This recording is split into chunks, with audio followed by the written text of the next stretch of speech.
He has celebrated the Last Supper with his disciples and went across the Kidron Valley to a place called Gethsemane, and he spent a lot of time praying. Some of the Gospels tell us that he actually sweat drops of blood. Gethsemane means olive press, and so it's a place of pressure, and Jesus experienced as much pressure as any human can as he faced the crucifixion. He prayed, Father, if it be possible, let this cup pass from me. But he said, nevertheless, your will be done, not mine. He has finished praying. His disciples are sleepy. They have gone to sleep a couple of times, and he comes to them the second time and says, okay, it's enough, get up. They're coming. And then we have this, John 18. Would you stand with me as we get the Word of God in front of us? When he, that is Jesus, had finished praying, Jesus left with his disciples and crossed the Kidron Valley. On the other side, there was an olive grove, and his disciples went into it. Now, Judas, who betrayed him, knew the place. Isn't it interesting? Jesus had a habit of going to places to pray, and Judas knew what his routine was. So he knew the place, because Jesus had often met there with his disciples. So Judas came to the grove, guiding a detachment of soldiers and some officials from the chief priests and Pharisees. It's what we would call the temple guard.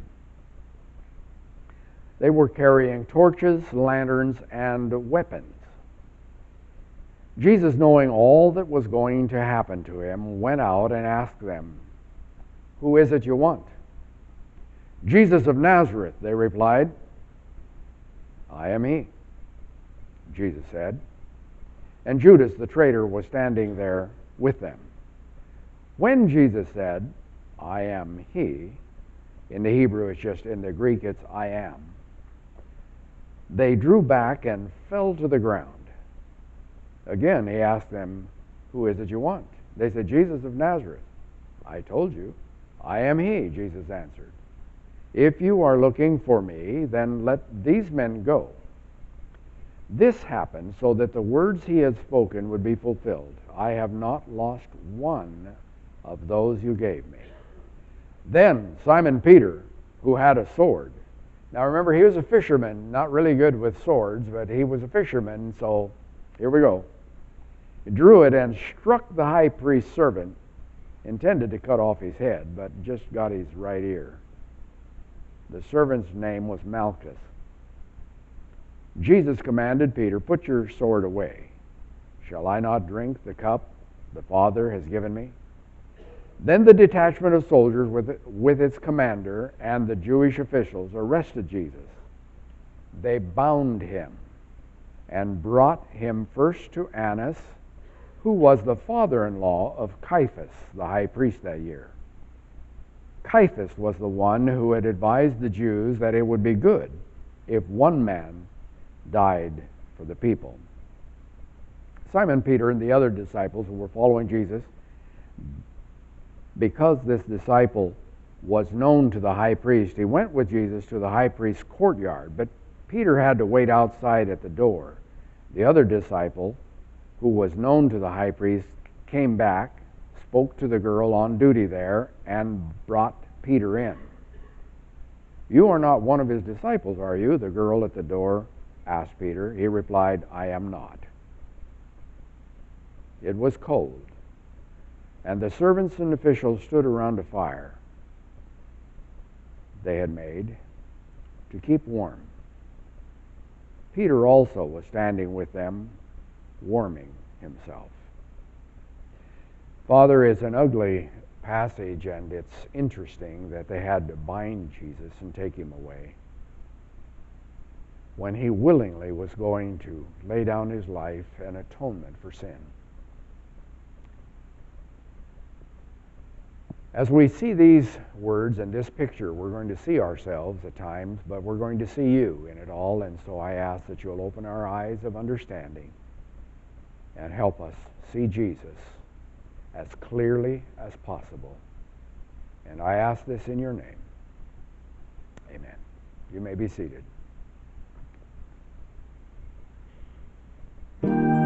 Whoa. That's not where I wanted to be. Well, I'm using my little presenter thing, so I'm going to have to touch the computer occasionally here. Have any of you been around a powerful person? Do you know what it's like to be with somebody who's a strong man? I have seen people that are amazingly physically powerful. There was a guy that came to the church for several years over in Coeur d'Alene, one of the strongest men I have ever known. Physical strength.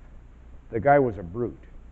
He didn't do gymnastics and he didn't have the big muscles, but man, that man could lift and carry and pull and amazing things. I was impressed with that. What impresses you about power? Is it physical strength? Is it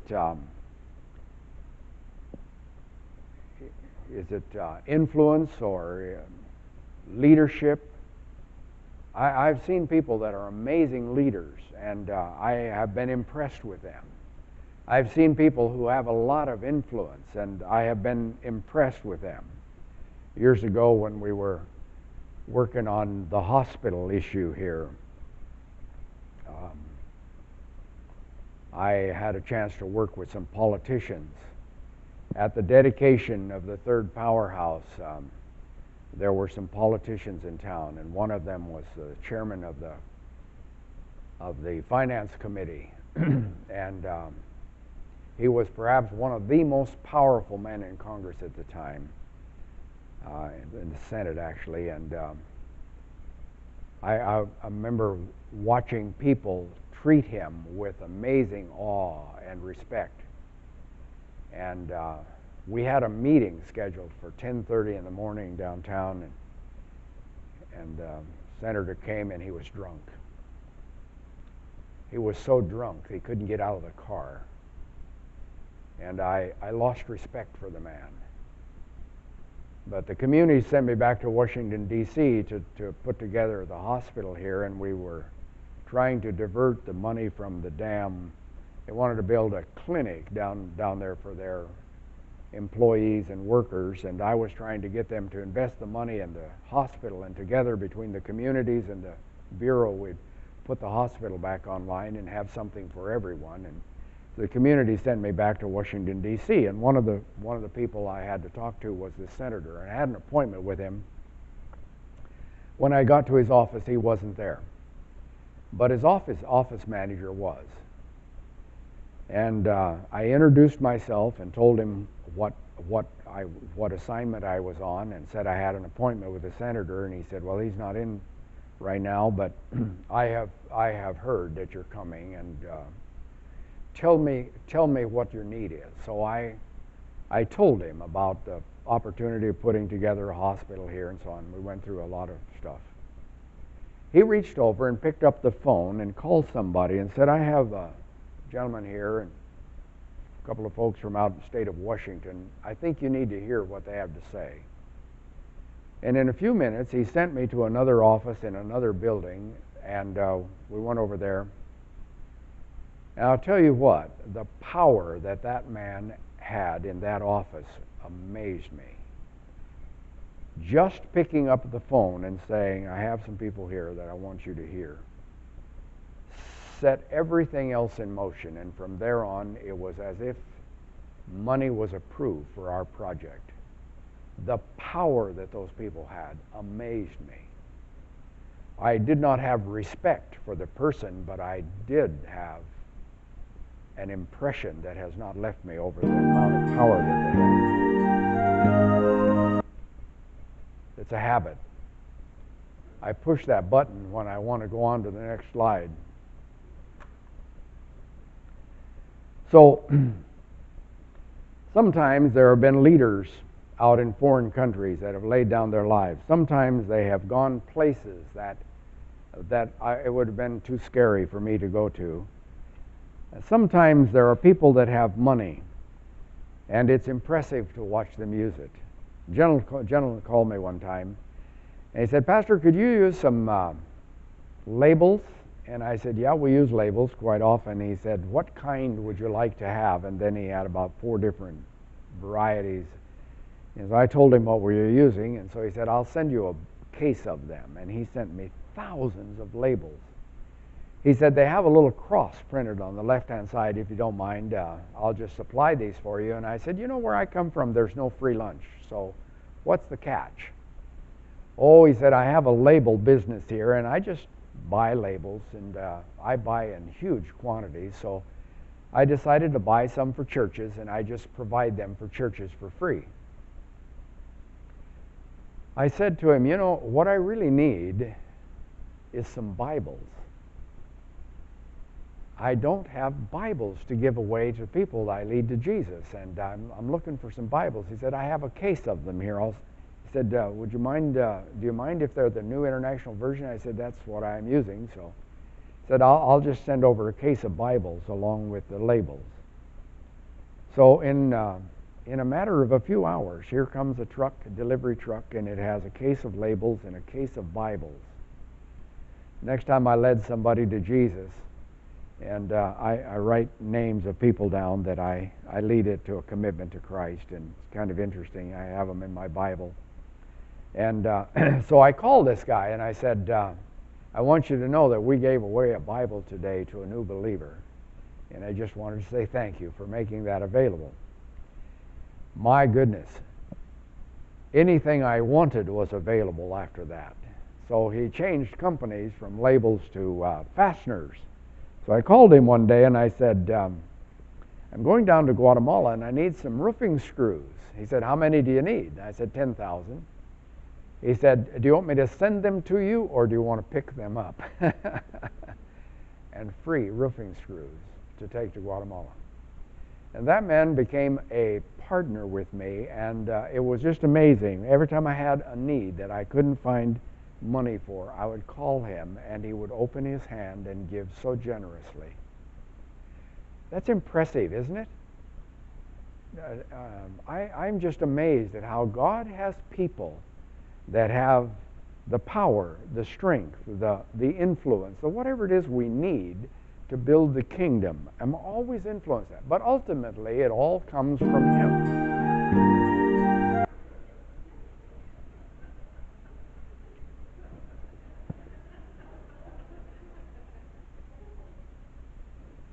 What I'm trying to tell you is that Jesus is the most powerful person I've ever known. And He doesn't hit the wrong button when He's trying to impress you with His power. So there is some things I want us to consider as we think about this, if you would with me. In the earthly ministry that Jesus had here, I see a variety of things that happened. I see that on one occasion He calmed a storm. You know, that's pretty impressive. I see that He restored the sight to the blind. You know, that's pretty impressive. I'm going to scoot this back here where I can reach it. I see that He raised the dead. There aren't a whole lot of people that know how to do that. And He made a cripple walk. That's pretty impressive. On one occasion, the man hadn't walked for 38 years, and Jesus just told him to get up and walk. I read the stories about how He fed the multitudes. On one occasion, 5,000. On one occasion, 4,000.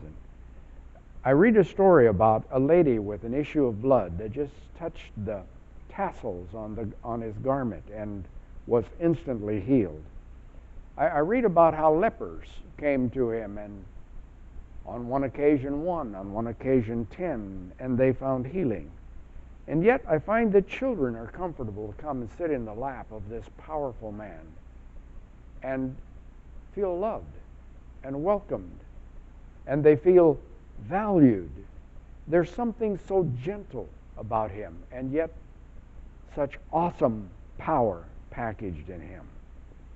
So He's pictured in a lot of ways, but isn't it interesting how He's pictured here in John chapter 18?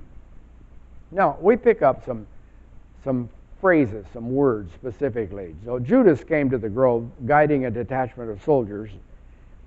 A detachment of soldiers, the temple guard. They were the policemen of Jerusalem.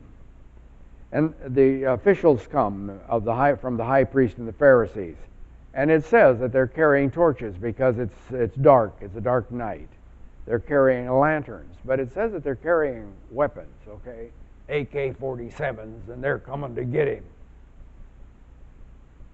Whatever it was, these boys were armed to the teeth, so to speak. Picked up a nice little picture here.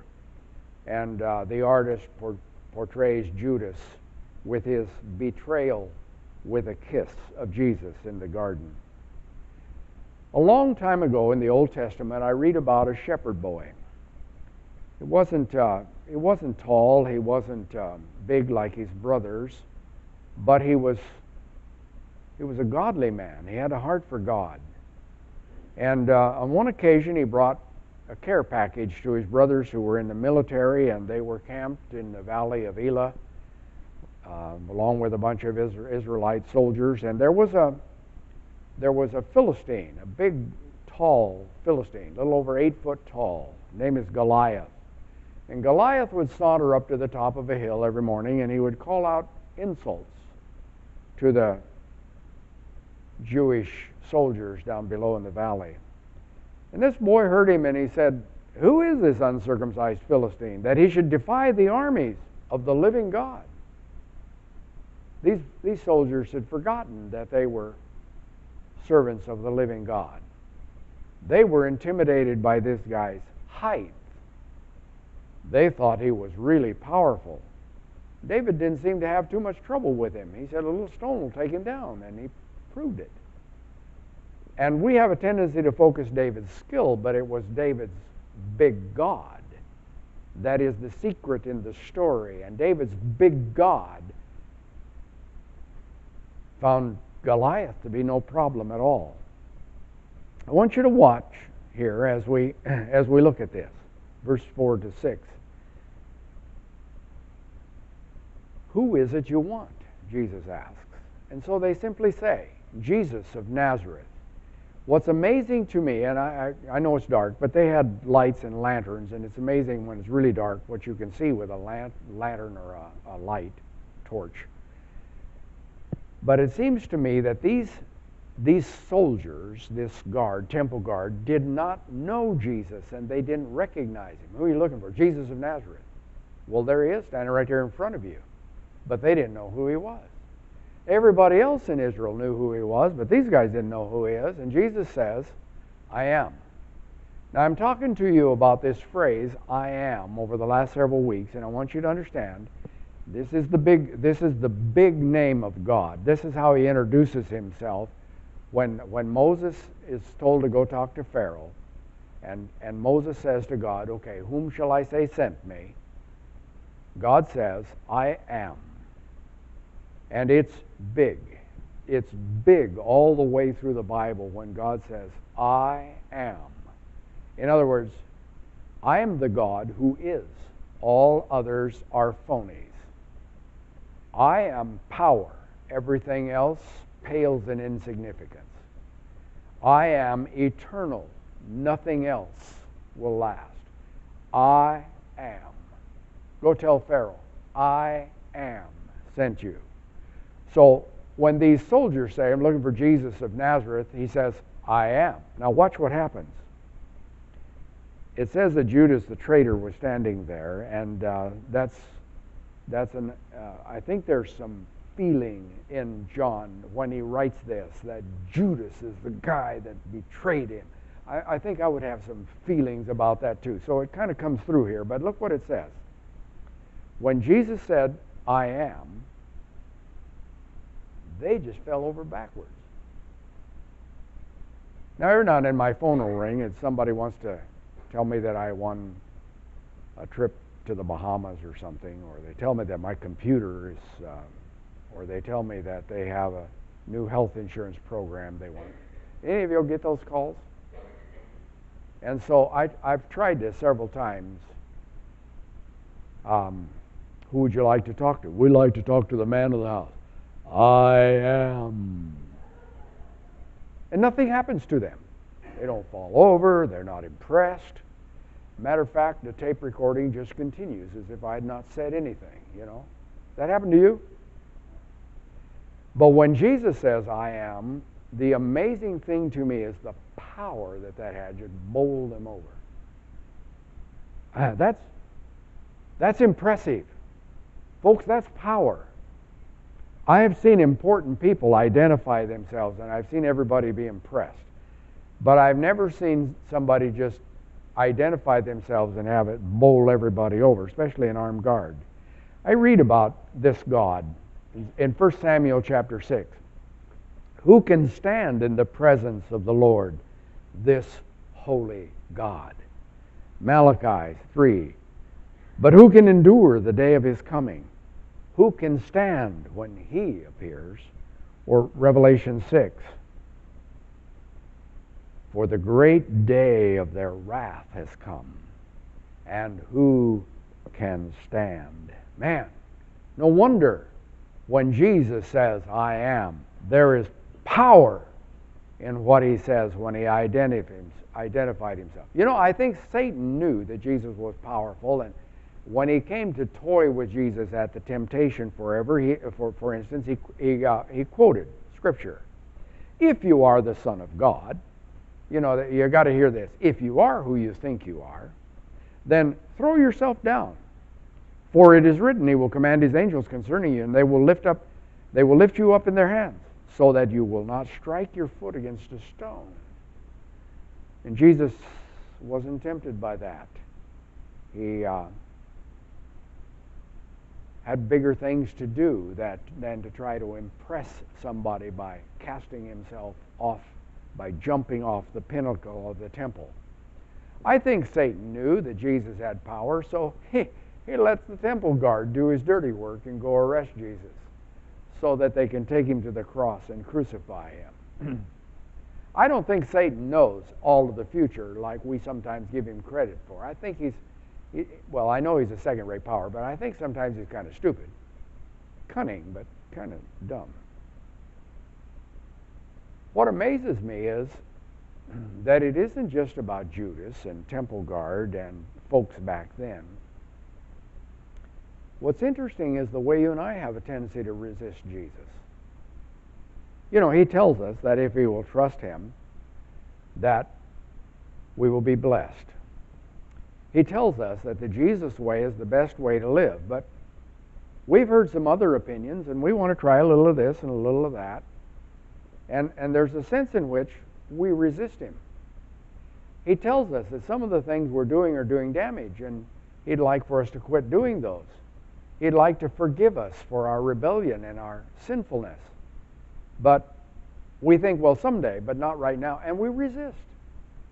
How is that any different than what they were doing back then? Oh, not that I arrest him and tie him up and stuff. It's just that I resist what he wants me to do so easily. I'm learning. I've gotten a lot better of it at doing what he wants me to do, and man, it is working an awful lot better than when I tried to do it my way. Simon Peter had a sword. Now Jesus had told him, if you have a sword, bring it along. So Simon brought one, drew it, and struck the high priest servant's ear. Cut that right one right off. It's kind of interesting. One of the Gospels says that Jesus picked it up, took some super glue, and glued it back on.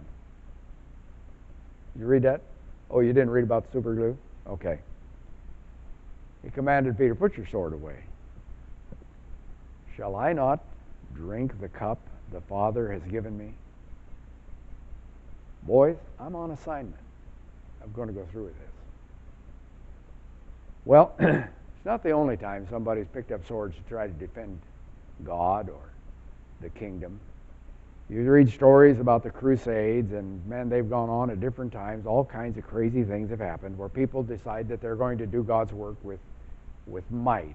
A few years ago, I remember when somebody that was anti-abortion decided to kill the doctors, and so he went on a shooting spree. And man, every now and then somebody decides that he's going to help God do his work, and they want to do it with some kind of a sword. Same thing. Peter thought he was going to defend Jesus. Jesus didn't need to be defended. He's powerful. Who do I think I am that I need to defend him? My way is not with a sword. I have a tendency to do it with logic and with historic things and stuff like that. The truth of the matter is, I don't need to defend God. He can defend himself. Jesus had actually come on assignment to give his life as a ransom. So I read this. You've read this.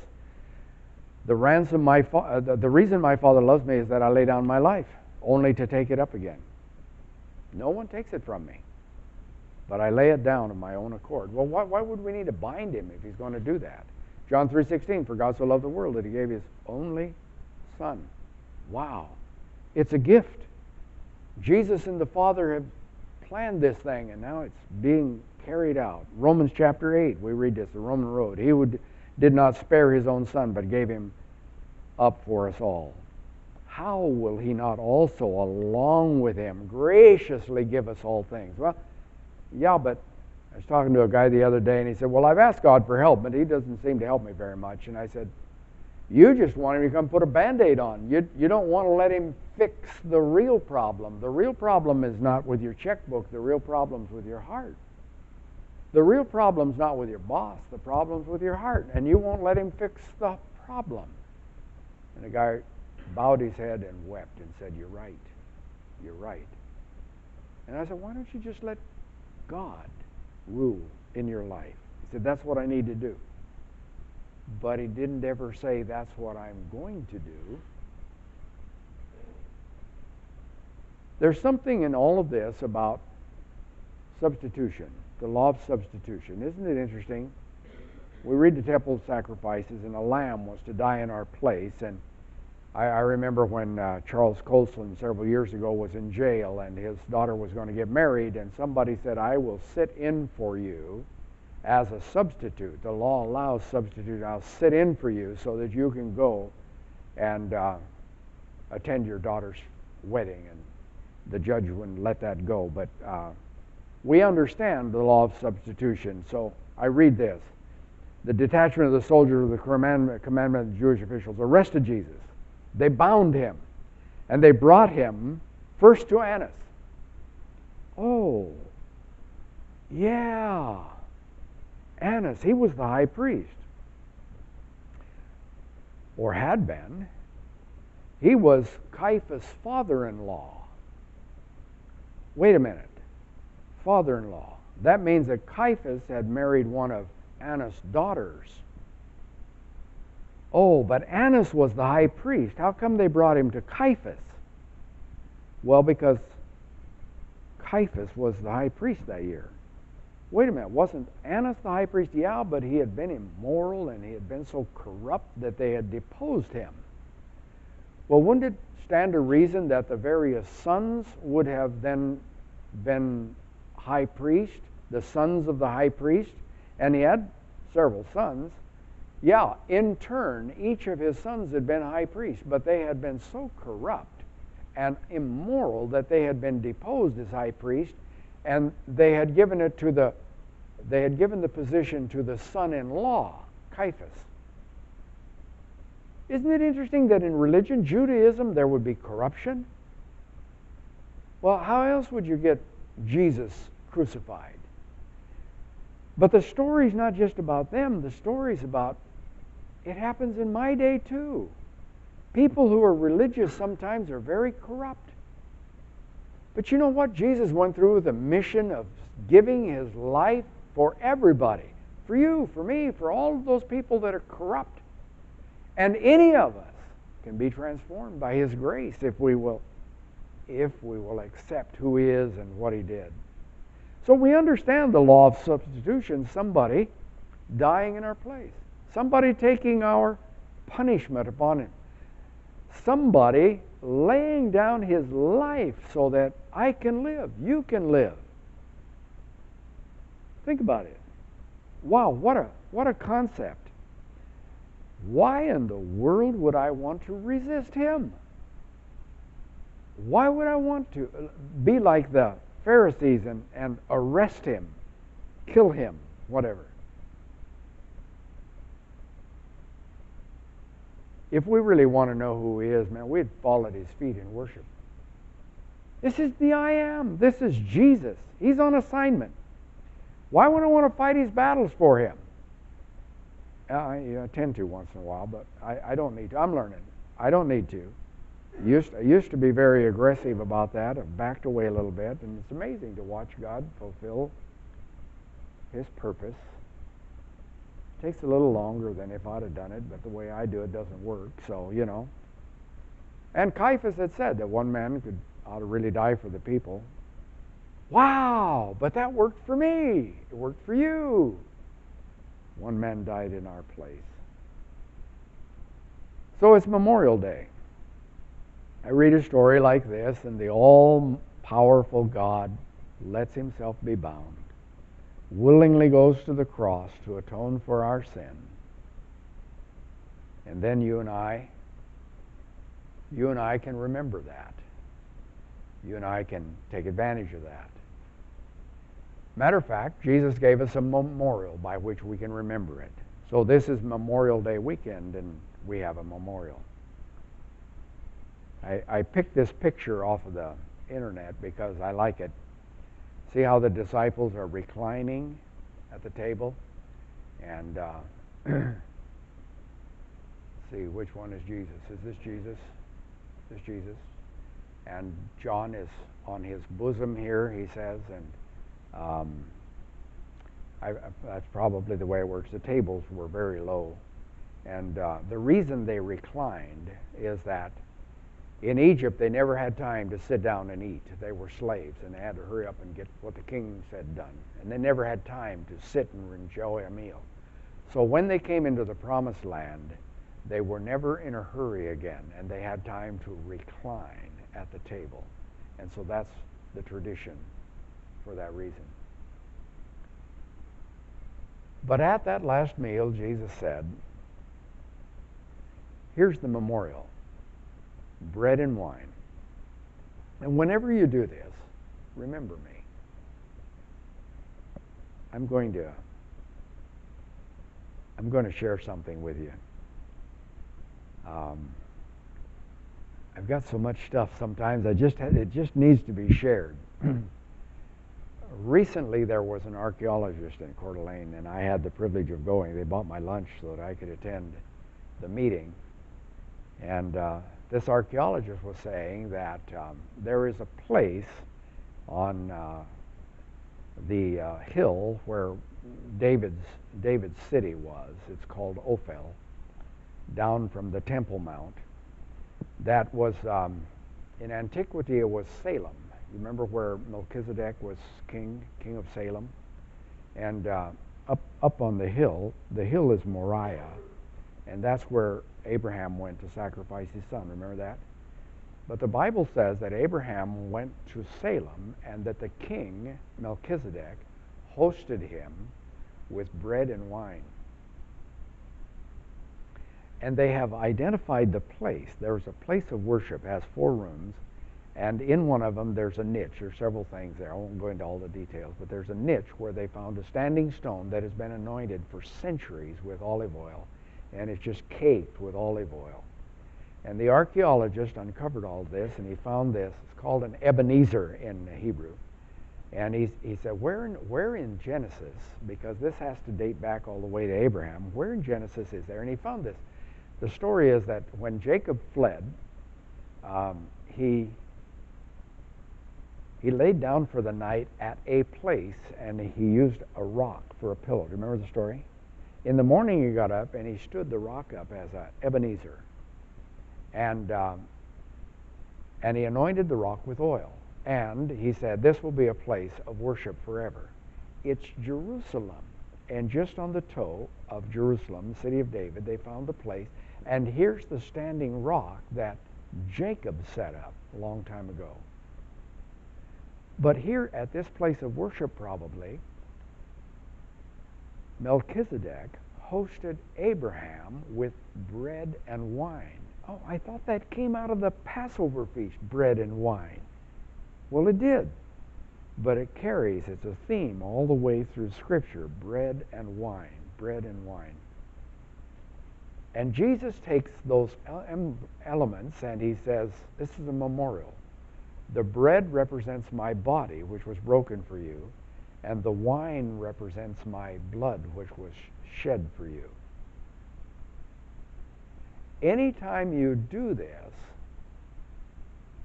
use it as a memorial. Remember. What do I remember? Oh, first of all, I must remember who he is. Secondly, I remember what he did. Thirdly, I remember that he's coming again to take me to be with him in his holy home. Wow! It's a memorial. So today, and Memorial Day, I'd like to invite you to his table. And I'd like to share, I'd like for us to remember him. So I need a couple of folks to help me here. Who wants to help me, sir?